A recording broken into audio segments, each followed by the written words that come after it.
Salam Hürriyyət TV izləyənlər, xoş gəlmisiniz. Kanalımıza abunə olub, videolarımızı bəyənməyi və paylaşmağı unutmayın.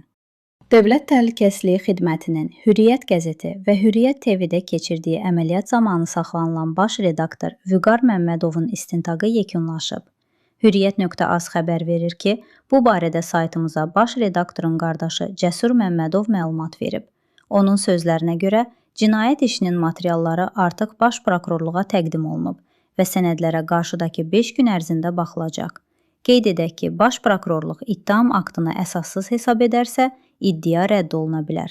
Əks halda cinayət işi məhkəməyə yönləndiriləcək. Cəsur Məmmədov onu da bildirir ki, DT xanım ittiham aktında Cinayət Məcəlləsinin 193-1.3.2, 274 və 278.1-ci maddələri yer almır.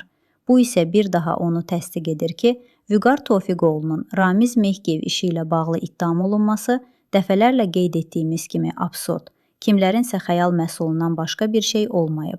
O ki qaldı konkret ittiham olunan maddələrə, qeyd edək ki, burada da hər hansı faktlar mövcud deyil və istintaqın gedişində ortaya heç bir ciddi sübut qoyulmayıb.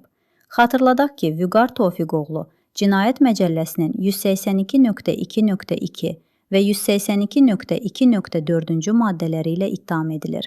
DT-xanın əlində olan yeganə sübut budur ki, güya Vüqar Tofiqoğlu Veysaloğlu şirkətini şantaj edərək hər ay nə az, nə çox, düz 200 manat vəsaitin Hürriyyət qəzetinin hesabına köçürülməsinə nail olub. Halbuki, söhbət qarşı tərəfin müraciəti əsasında bağlanılan rəsmi reklam müqaviləsindən gedir və bunun qarşılığında saytımızda hər ay şirkətə məxsus ən azı 4-5 material dərc olunub.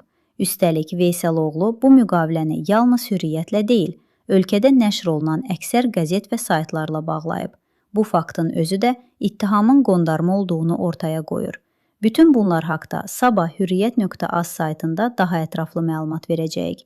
Onu da xatırladaq ki, Vüqar Məmmədov ötən ilin oktyabrın 29-da DT-xanın Hürriyyət qəzeti və Hürriyyət TV-də keçirdiyi əməliyyat nəticəsində saxlanılıb. Məhkəmənin qərarı ilə Vüqar Məmmədov barəsində öncə 3 ay 13 gün, 9 fevral tarixində isə əlavə olaraq 3 ay müddətinə həbs qətimkan tədbiri seçilib. Hürriyyət qəzetinin kollektivi baş redaktor barəsində irəli sürülən bütün ittihamları əsassız və sifarişli hesab edir.